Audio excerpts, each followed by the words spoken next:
All right, welcome back, everybody. Um, this is our third lecture for California and the world. We're not counting the introduction lecture. Now I'm just going to go ahead and put this up and get started. No reason to have any preamble for this. Um, so, last time we looked at European, mainly Spanish exploration of California. I'm going to continue on today as they finally start to move inland a little bit, and they're going to start setting up, do some colonizing, and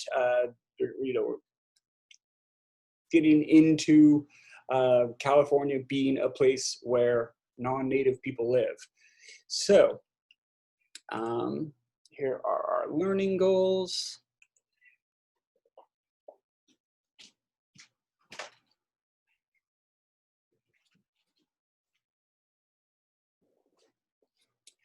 I put up this map just to give you an idea of what North America looked like in this era we're going to be talking about. We're going to be picking up in the 1760s and then going into the 1770s here. So this gives you an idea of who was claiming what areas at this time. And to sort of bring the point too, we're talking about everything going on in San Francisco or going on in California. This is all Spanish claimed territory here.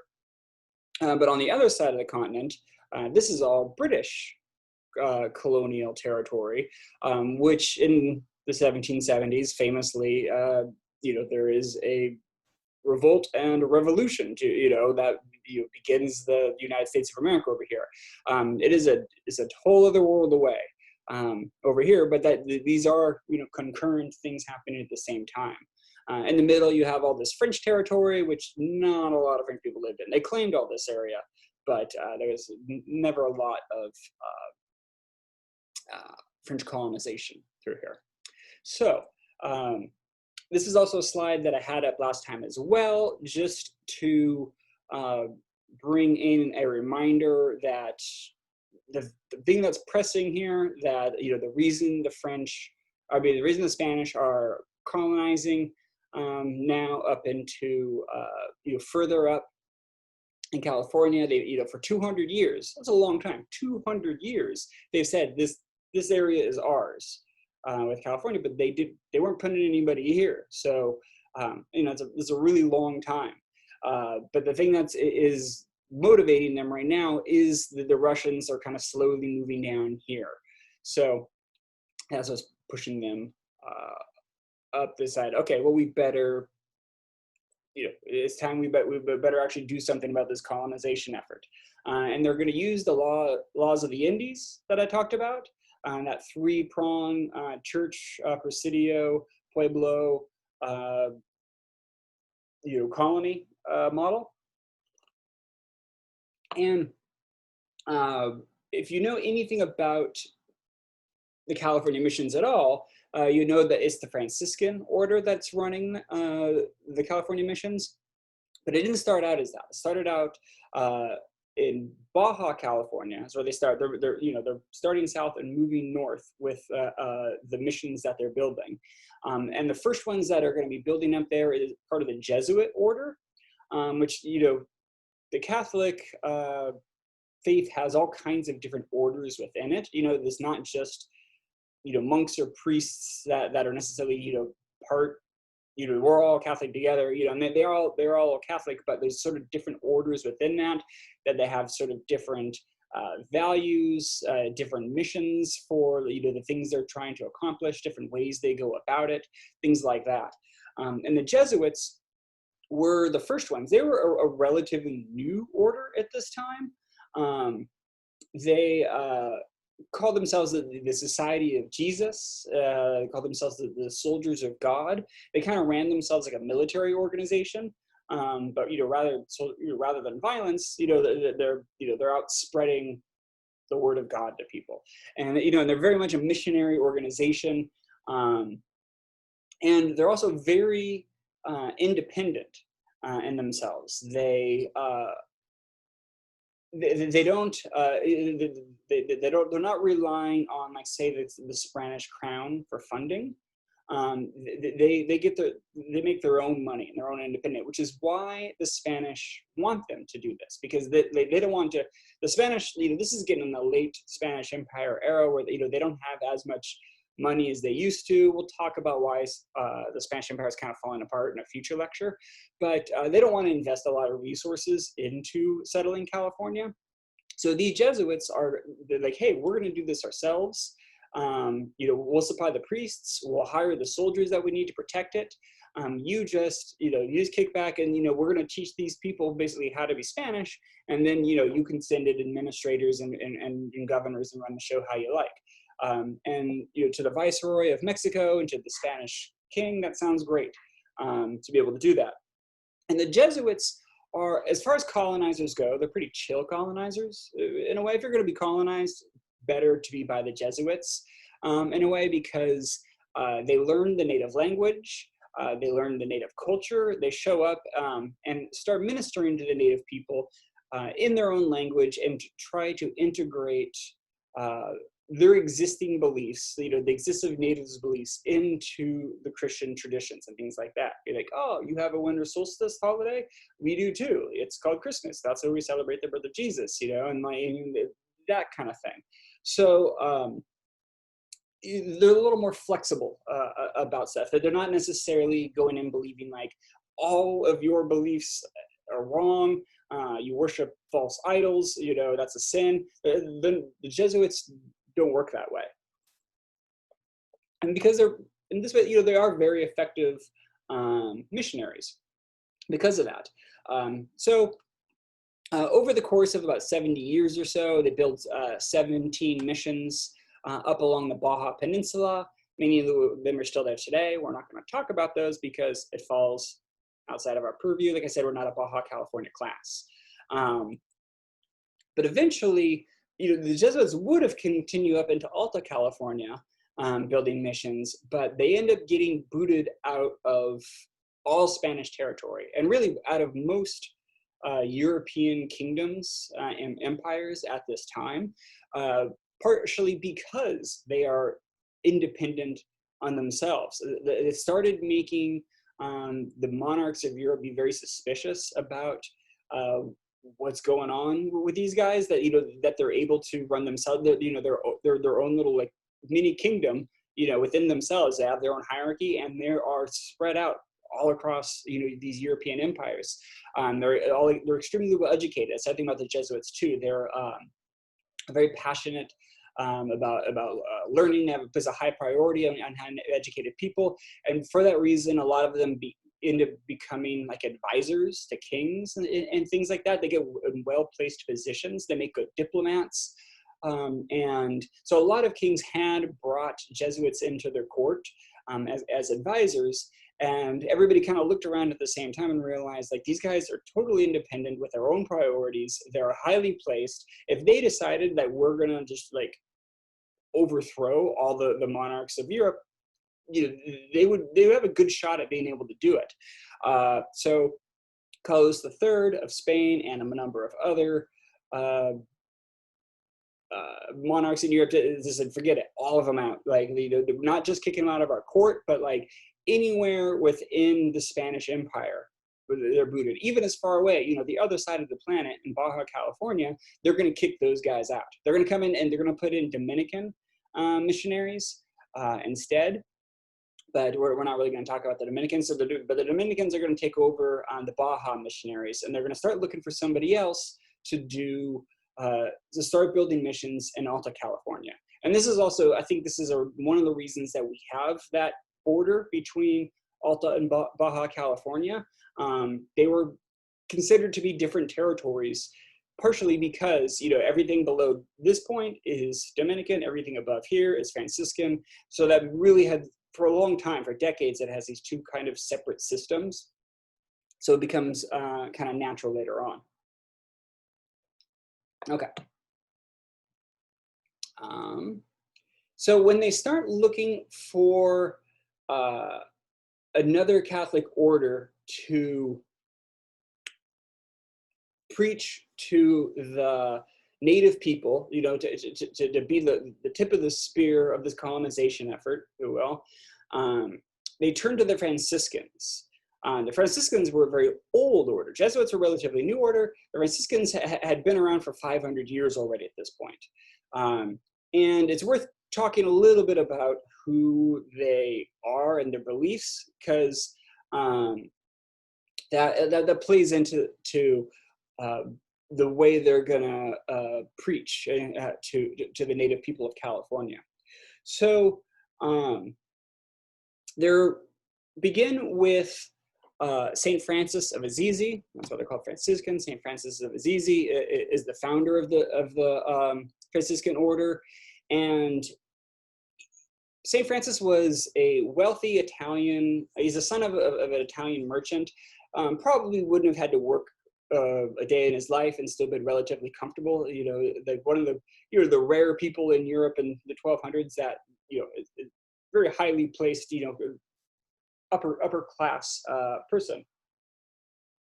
As a young man, he took a trip to the Vatican to go see the Pope, and couldn't get in to see him, and there's huge crowds and everything, and he's kind of put off by the sort of opulence, the sort of castle that the Pope lives in the Vatican. And instead, St. Francis ends up hanging out with the beggars out in front, and he decides that these guys are the true Christians. These are the ones that really know where it's at. They're the ones that are really living off of Jesus's example. They're living in poverty, and you know that they, but they're, you know, the kind people. They help each other out. So Francis swears off all worldly possessions. He takes a vow of poverty for the rest of his life. Anytime he's given anything, he'll instantly give it away to somebody else. And you know, he's going to focus on charity. You know, that is, you know, the core of his beliefs. But he takes it a step further than that. He renounces not just wealth, but anything that would basically make your life easier or more comfortable. He thinks that, you know, you need to suffer, you know, be suffering to be closer to God. If you're too comfortable, then you're too concentrating on the earthly world as it is. So, you know, if you're suffering, then your brain is more concentrated towards God. So he would wear hair shirts that would be, you know, very, very itchy, things like that. So he's always like kind of uncomfortable and itchy. He would whip himself, you know, physical pain, you know, as a way to self to be closer to God. He said, humiliation is the way to humility, and without humility, nothing is pleasing to God. So, you know, like humiliation, you know, it's not just, you know, being humble. You have to, you know, lower yourself, you know, like he thinks to be closer to God. The other famous thing that's kind of about him is that we see in this picture here, he loved nature and preached to the animals. A lot of people believed he could speak to animals. That was one of the miracles he was said to have had. And you know, a lot of his life he lived out in the woods, you know, sleeping on the ground, you know, no fire, you know, anything like that. He's also the first man to a reported case of stigmata. That's you know, where the sudden, the spontaneous bleeding from the palms, you know, like Christ had when he's nailed to the cross. That whole thing. After those high rates of people claiming they had stigmata, you know, after this. But anyway, you know, they were devoted to, you know, keeping, you know, the mind and heart spiritually detached from the body, and you know, and just, you know, just making yourself, you know, hurting yourself, you know, to bring yourself to a higher place. And the reason I'm going to talking about this so much, because when the rubber hits the road, these are some pretty heavy dudes to be out there teaching their form of religion to native people. People have never heard of any form of Christianity before. These are the guys that's going to be teaching it to them, and they have a unique, you know, set of beliefs. They are not mainstream Catholicism, you know, at this time. They're extremely devoted, but they're kind of far out there, and they had not been normally evangelical order. They were not out there ministering to people, trying to convert people. The Jesuits, that was their whole thing, was going in the new places and teaching them Christianity. This was new for the Franciscans for the most part. So they're kind of make things up as they go along.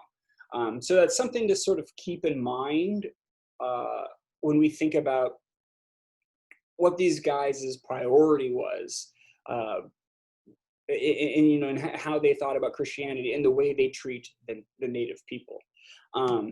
And the guy leading the Franciscan order in California, as a name you've surely heard before, is Junipero Serra. There's statues of him around California, kind of controversially. There's streets named after him, less than there used to be. He was on the short list to be a saint for a very long time, to be made into a saint. But Native American groups have protested the idea of making this man a saint. And by the end of the next lecture, you'll understand why. But for now, we're just going to introduce him, and I'm going to talk about how he came to California. So Junipero Serra was born in rural Spain in 1713. From an early age, he loved the church. He was drawn to the Franciscans specifically just because he lived near a Franciscan monastery, and he loved their singing. He would go and listen to them sing. That's a kind of a bummer. All the Catholic monks were singing. It's just that bummer that that's what drew him into this. I don't know. For me, the Franciscan way of life is not. It has a lot to be desired. I'm saying, but Serra loved it. He went to seminary school at age 15 and becomes a Franciscan. He becomes a very well-known scholar in Spain. He's a very smart guy, but he feels that he's not living up to the sort of Franciscan ideals by living a comfortable life in Spain. So, and he loves the stories of saints who traveled around the world preaching to people, being made into martyrs a lot of time, for their faith, which kind of sounds like a death wish. But to Serra, he's like, that's what I got to do. If I'm going to be a good Franciscan and a good Catholic, I have to go out and preach to native people. So he decides he's going to go off to the New World and teach pagan Native Americans. He does that in 1748. He arrives in Veracruz on the Mexican Gulf Coast, the eastern coast of central Mexico. And he's got to get to Mexico City. The capital of New Spain was in Mexico City. This is before, obviously it's not called Mexico yet. But this is still New Spain, and he's on the boat with a whole bunch of important people. The viceroy had sent out some officials, on horses to take all of these people to Mexico City. But Junipero Serra was like, nope, I can't ride a horse there. That's the comfortable, easy way to go. I have to walk this trip. And the rural officials were kind of like really, it's a long road, it goes up very high mountains along the way. It goes through deserts. It goes through tropical forests. There's huge volcanic mountains and things like that. Are you sure you want to do that? And Sarah was like, St. Francis would walk. I'm walking too. Who's with me? And everybody else said, hey, have a great walk, bro. We're taking the horses. Except for one guy. And one guy decided he was going to walk with Sarah too. So they set out on their trek. On this journey, on a walk through the jungle, something nasty happens to Sarah's leg. We're not sure what. Probably it was a mosquito bite that got infected somehow. Probably if he's scratching it or whatever. But it basically gets a growing infection in his foot.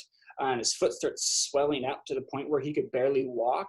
And him and his companion have to stop at a farmhouse and rest for a couple days. And Sarah's leg is all itching and it's pussing and it's all gross and he's all scratching it like crazy. And he's got to wait a few days before he can walk again. And his leg, eventually, they take out again. They go, his leg's not getting better. We just got to go on it. And his leg's all raw with open wounds and crap. and it wouldn't heal right the rest of his life. He's always going to have like nasty leg problems. But commitment is commitment, and Sarah could not be, one thing you can't say about him, that guy was committed for sure. When he finally does get to Mexico City, he moves to the monastery and becomes known right away. Like, he eats less and more simply than anybody else. He lives more humbly than anybody else, even more than any of the students. He finds like the smallest little cell for him to be able to live in. He wears a sackcloth spiked with bristles underneath his frock. Or like he has a coat interwoven with broken pieces of wire and stuff that would stick into his skin, things like that. He whipped himself with an iron chain with spikes coming out of it, and he would minister. He would teach. He'd get up in front of crowds and minister while whipping himself with this chain. And apparently at one point, one of his parishioners jumped up and like grabbed the chain out of his hand and started whipping himself like crazy and crying like, I'm a sinner, like, and whipped himself. The guy died of the wounds that he gave to himself. And Sarah was like, see, this guy gets it. Like, you all should be more like that guy, so again, it's a heavy dude. He does end up in a place called Sierra Gorda, a little bit north of Mexico City, where his work is kind of a mixed bag. He ends up defending the village from some soldiers that were bullying them. We're going to see, a lot of problem. The soldiers are supposed to be protecting the native people, but we're going to see that soldiers are pretty much the biggest threat to native people in a lot of ways. And it was up to the priests a lot of times to defend, find ways to get those soldiers out of there. And Sarah was able to do this. But he also works with the local inquisitor. This is during the Spanish Inquisition, and they identify people that they believe are practicing witchcraft. He files reports where he says he's seen women casting spells and flying through the air at night. Things like that. Which was not super uncommon for people to make those type of reports. This is, at the same time, you think of stuff like the Salem witch trials going on in, the British colony up in New England. Puritans, they're Protestant, they're, totally different part of Christianity, but they are also feel that there's witches living amongst them. And I think they get there's very much this worldview, like they really believe like they're in this battle for your immortal soul. Like, the devil knows who you are, and he's trying to get your soul, and he's trying to tempt you, and he's trying to do things to give up your soul and move you away from Christ. And like, every single day is a battle. There's demons around every corner that are working with the devil. Like, and a lot of Europeans believe that the demons are stronger and the devil is stronger in the New World, and have their hold on native people. And you're more likely to be tempted in the New World and things like that. So like, if you live in the world and expect to see those type of things and demons and people flying through the air and stuff, like, you probably are going to convince yourself you've seen it in lots of ways. So I guess just saying, generally these people's worldview. But I don't know. Sarah was definitely behind getting some innocent women, burned at the stake and drowned and things like that as part of the Spanish Inquisition. And okay, I don't get it. Yeah, never mind. I'll another part that I'm going to come to later on. So after the Jesuits get expelled, Sarah says, hey, the Franciscans will take over in California. And because of his devotion, he's made the Father Presidente of the mission system. And, he's going to be running the whole show for the missions in California. And they say, all right, get out the Cali and start building missions and preaching to the natives there. Like we have a boat sitting for you, and Sarah's like, what? No, don't you know me at all? I'm walking. And he walks all the way to California with a few people on his stinky bum leg. You know that leg was stinky. You know, everywhere Sarah went, people were like, oh God, dude, what is going on with that leg? And he's going to meet up with a guy who does take a boat, because he is not a crazy Catholic priest, Gaspar de Portola. Portola is going to be the civilian and military governor, you know, the secular governor of California. And the first job he's given is go kick out the Jesuits in Baja California, which he does. He brings his soldiers there. He kind of brutally throws people out of the area, you know, old men and stuff like that. It seems pretty aggressive. But so he kicks out all the Jesuits. The Dominicans move into Baja California. Then he moves up to Alta California to go meet Junipero Serra. You know, he had walked all this way, and they meet in San Diego. They had already decided we're going to meet at the San Diego Bay. That is going to be the place that we have the first, we're going to build the first Franciscan Alta California mission, Presidio. Portola is giving, while Sarah is going to be building up this mission here, and we're going to talk about mission construction and what the missions we're doing in the next lecture. In this one, we're going to concentrate on Portola's expedition going to go up the land. You know, this will be the first like inland exploration, even though they're all on the coast. Like, but this, like, they'll be the first Spanish, like, to be more than probably 100 yards from the coast in California. Like I said, they were not very interested in the land at all. And they'll be the first ones that could do any sort of looking at what is actually in California.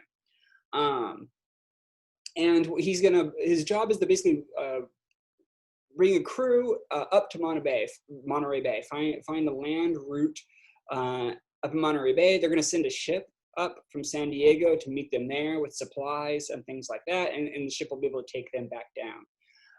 So they have loose maps of what this area, what the coastline is supposed to look like, but you know, they're going to be checking out the land for itself.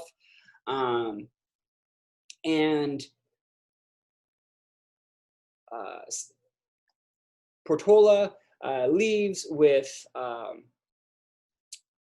lot of the people that are on this expedition with him. A lot of these soldiers and officers are people that are names that you see on, you know, streets and towns and restaurants and whatnot all around California today. They have names like Portola, you know, is one, Portola Street in San Francisco. Ortega is another one. Alvarado, Amador, Oliveira. All of these people, you know, become very well established, and their families are going to become very powerful in California. And I'll explain more about why that is in future lectures too. Also with him on this trip is a Franciscan friar named Juan Crespi. Crespi. I'm not sure how to say his name, but Fray Juan Crespi. So one of those ones, yeah, I've read, but I don't know how many times I've heard people heard the name out loud. And in May of 1769, they're going to be coming out of San Diego here, and they keep very good records. That every day, both Portola and Crespi write like a journal of what they find, how their interactions with natives and things like that. Let's see, there's 63 people with them, and 100 mules carrying stuff. Early on, there's an incident. You can look online. If you just Google this, you can basically see their day-to-day journal entries. But there's a couple I just want to highlight because it gives you an idea of what they are, how they view this project and what they're hoping to get out of it. So, and one of them just a little bit north of San Diego, like a little bit north of where Oceanside is, right on where today's Camp Pendleton, the Marine base, in between San Diego and Orange County today. And they meet with some native people who called themselves the Pollo, is a Pollo Koshamuyom, which translates as the people of the West, which I've always liked. Other people sometimes called them the Ashakamuyum, which is the people who sleep in piles, which I like that too. But they have been living in this area somewhere around 13,000 years or so. And on July 22nd of 1769, they meet at a small watering hole at a pool of water.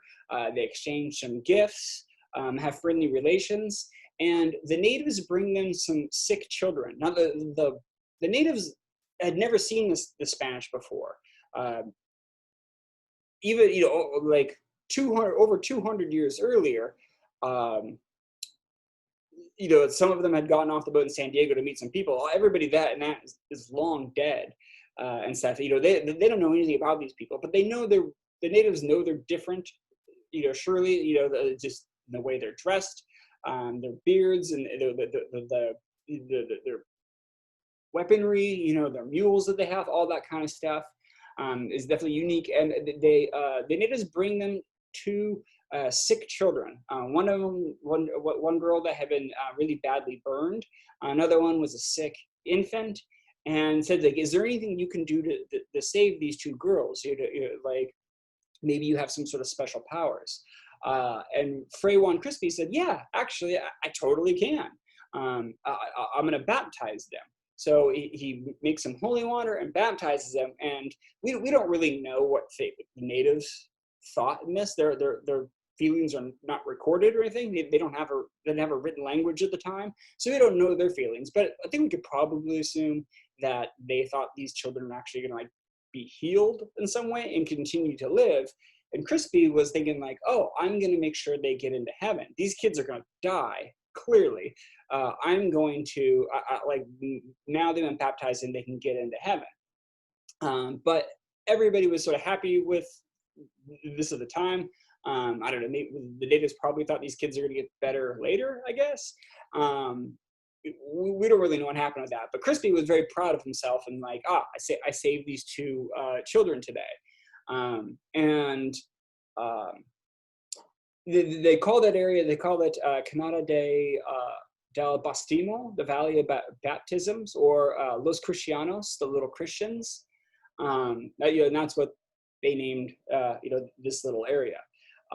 So it gives you an idea of what they were thinking. There's another one a little bit further north in what's now Orange County, around the area of Aliso Viejo. And you think of like every encounter, the mind sort of boggles of what types of like these people, like they said, don't know each other. They don't share any common language. They're communicating with their hands the best that they can, trying to make things. There's so much potential for things to go wrong. And this, if somebody's just a little bit grumpy or they're hungover or just a little bit jumpy that way and end up like, treating somebody the wrong way, that could start, years of blood feud between, people in this sort of situation. But for the most part, the Portola expedition had good relations with pretty much everybody they met along the way. But in the area that's around Aliso Viejo, Crispy describes an encounter they had with some natives. I'll read this quote. They came without arms, meaning weapons.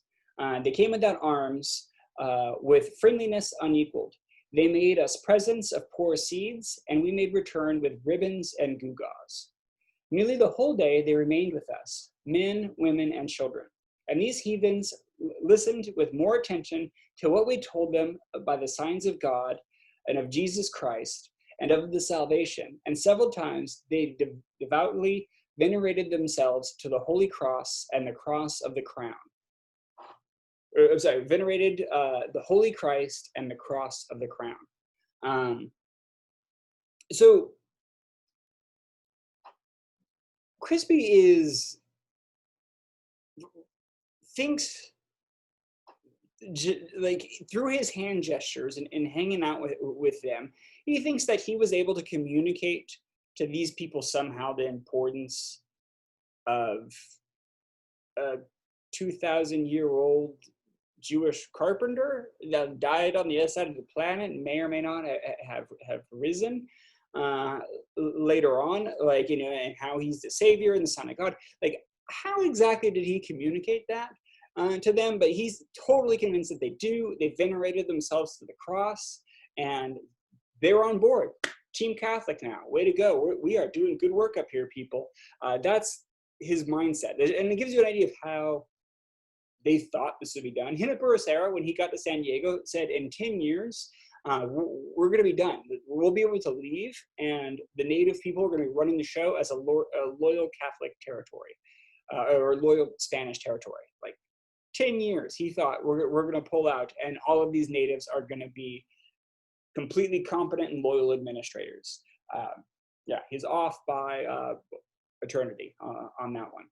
We'll see later on how effective that was in future lectures. So I'm going to sort of give that example to say something about the mindset of the Spanish going into this. With Portola is, you know, he's always a soldier. Like, is all he wrote that day was, they made us presents of much grain. We made suitable return. We rested for one day. That's how he reported the journal entry that day, you know. But anyway, so they carry on in this vein for the rest of the summer. They meet a few native people, especially mostly around in Southern California. On August 2nd, they reach the site where they're going to build Mission San Gabriel by the Los Angeles River, which of course will be that's exactly where the city of Los Angeles is going to be. A lot of stops, they stop along the way. They said, oh, this is a good campsite, this has clean water, and they sort of write it down as like, okay, this would be a good place to build a mission later on. That's where we have cities today. You know, those are going to be the first towns, you know, and a lot of them are going to grow into cities. And in a weird way, they're kind of marking that, all of that right now. That's the case with, like San Capistrano, Los Angeles, Santa Barbara, San Luis Obispo, San Jose. No, not San Jose, actually. That comes later. But they sort of mark these places that are going to be later on. There is this idea, like, they basically follow what Highway 101. Highway 101 starts in Hollywood now, and you know, and goes up to, well, I guess it goes up to Canada, actually. But you know, but going through California, the route that they follow, that it goes out, you know, out of Hollywood through what's now Ventura, up through Santa Barbara, up around San Luis Obispo, you know, up to Monterey. That's basically the route that they're following. And there's sort of an idea that I don't know if this is true or not. I heard it once, but I haven't been able to verify that they were dropping what's now the California poppy, those yellow flowers, which are not native to California. Actually, it is true, they're native to Spain, and the Spanish did bring them over. But it's thought the first ones were planted by them making this trip, because those flowers grow very quickly. So there is almost like leaving a trail of breadcrumbs behind, like they're dropping these seeds on the way. So if they have to go on their way back, or the next time somebody's making this trip, well, like, just follow the flowers along the way. And it's true, along Highway 101, there are a lot of those flowers. So it could be true. Let's see, yeah, they leave Los Angeles. They feel an earthquake when they're there. They report feeling an earthquake. The path that they follow along, this Native American path to the coast from there, it's basically exactly where Wilshire Boulevard is now. But anyhow, they go through Santa Barbara, San Luis Obispo, all that stuff. Now they get to the Monterey Bay right here, but they don't know it, that they're there. They think this might be it. They have some maps, but the maps aren't very good. And there was a ship that was supposed to meet them there. But what's my next slide here? Yeah. But they're not, like, the ship's not there. And actually, nobody's ever going to find that ship. It basically is lost at sea. Nobody knows whatever happened to it. But the ship's not here, and this is supposed to be a really kick-ass bay, but it doesn't doesn't seem all that special here. So it must be another one. So we're going to keep going further north. So they stop at Monterey for a little bit and they keep going north. And they get up to about where Pacifico, or Pacifica, sorry, thinking about beer. They get to where Pacifica is now, you know, just a little bit south of San Francisco. And Portola is like, okay, clearly we went too far. That crappy bay down there, you know, a couple days back, that must have been the one. But let's turn around and go back. They are worn out at this point. They're beached. They're running out of supplies. They're not doing a great job of living off the land. Some of them have scurvy, you know, from not getting enough vitamin C. They are sick of this whole trip, and like they're like, okay, fine, we're not going any further north. Let's just rest here for a little bit, and we're gonna head back down to Monterey. Some of the guys that are more healthy, Portola sends them out on an expedition to the east. You know, if you know, like right along, if you're, you know, right about where Pacifica is, that's basically along a, you know, a decent sized, you know, kind of coastal mountain range. So he's like, just go check to the other side, see what's on the other side of that mountain range, and, you know, go look around a bit and come back and report.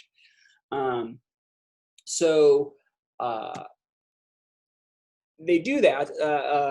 Jose Francisco Ortega is leading this expedition.